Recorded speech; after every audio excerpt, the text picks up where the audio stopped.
Ladies, have you ever just like fiddled with your hijab and you came up with this like new style? All I did was like fold the maxi scarf in half and then I just like pinned it on my head and look, it's so good, it looks so cute and I love it. From now on I think I'm gonna wear it like this. A tornado came around, excuse the mess it made. It caused some disillusion, stress, borderline confusion. I'm talking about my grad school experience. Don't ever take 4 classes cause you don't wanna get rid of them, but I made it through. Oh yeah. Yay, get it girl. Hello everyone, welcome back to my channel, Ambitious Egyptian. For today's Royal Monday, I would like to share with you 5 tips on how to survive grad school. Whether you're thinking about applying or you're already in a program and you feel stressed out and you don't really know what's going on anymore and you've lost control of your life, then this video is for you. So my program is a Middle Eastern Studies program, which means that we cover a lot of history, political science, and society. So that means that there's also a lot of dense material, but there's also some interesting material. I'm generally interested in the whole region itself, but mainly like society and culture and like the arts, and also like how political science affects that, or how, you know, the arts affects politics. So that's what I'm currently studying now. Tip number 1, don't survive. Conquer instead. Because when you go in with the mentality that you're going to survive, that means that you're already accepting defeat. You are already saying that you're not going to make it, that you're going to barely get by, and you do not want to have that mentality your first semester. You do want to be confident in what you're doing, because obviously if you got accepted into the program of your choice for the field that you want to get into, you're smart enough to be able to accomplish whatever it is you want to accomplish while you're in this master's program. So never doubt yourself. That's step 1. You can still believe in your abilities by putting forth the time and effort with your faith to get you by. So don't doubt yourself like ever. Believe that you can do it and that you can make it, and motivate yourself. If you gotta self-talk, like say get it girl every time you finish a paragraph on that long 15-page essay, then do what you need to do to get by, because honestly that's what I would do. Like every time I would write a paragraph, I'd be like, yes! And then I move on, I'm like, get it girl, come on. And you give yourself such a boost, and you need that, especially when you're just like so done with it, because you'll have a lot of moments where you're just like, I'm so done with it. Like I can't do it anymore, you know what I'm saying?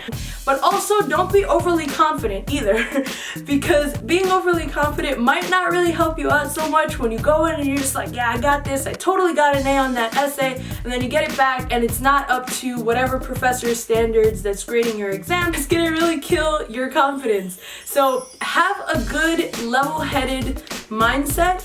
You want to make sure that you stay focused the entire time and that you're dedicated. Think of you obtaining your master's in terms of you building an empire of knowledge. It's not going to benefit anybody else but you. I made the mistake of not being able to get out of my own mind, and it went into survival mode, and I would panic whenever I would go over deadlines, or I would freak out when I would have a lot of pressure on me, instead of thinking that I can handle this, that things will be okay, that I can win, and I can do it.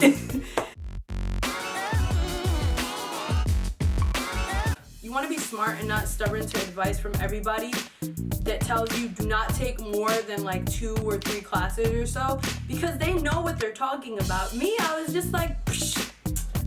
It is absolutely nothing like undergrad at all. So it's mainly research. That's like all you do is like research. You make friends who are also nerds, who like to learn, who like to gain knowledge. You eat, you cry a lot. Like that was my experience. It's like eating, crying a lot, venting to friends, motivating each other to actually get through the semester.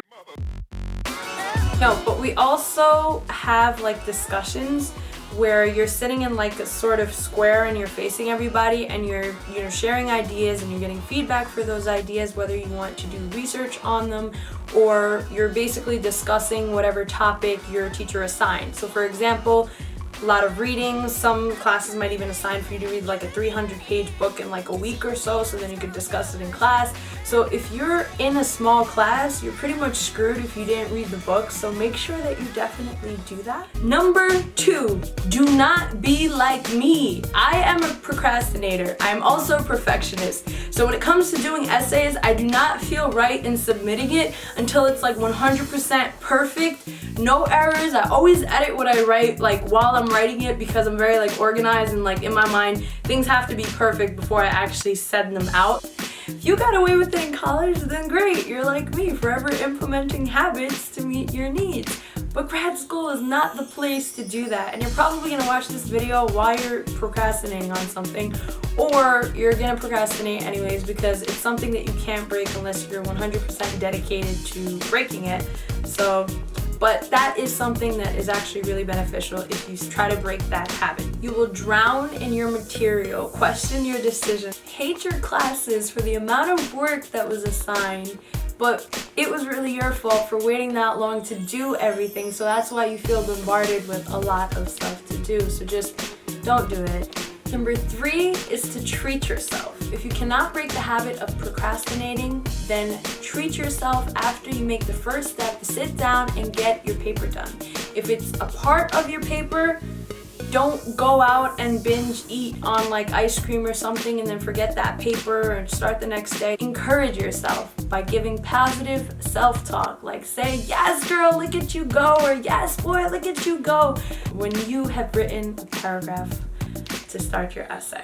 Just keep on that momentum. I'm telling you, it works. Number 4 is to read smart and not in detail. I struggle with this the most. I'm a very detail-oriented person, and especially when it comes to taking notes on a book, I think that like everything is important or I have to incorporate it. So when it comes to research time, I end up including a lot of material that I don't really need. I don't even end up using a quarter of what I wrote like in my essays. Most of what comes to mind is whatever pops up in my head on my essays, and that's what you want to make sure that you include. Do not include a lot of quotes in your essays if it doesn't call for it, because more often than not, the professors want to hear your voice. They don't want to hear you echo the voice of others in your writing, so make sure that you communicate your own voice, and that is what is most proficient. Skim for important information. Literally imagine yourself highlighting the main idea.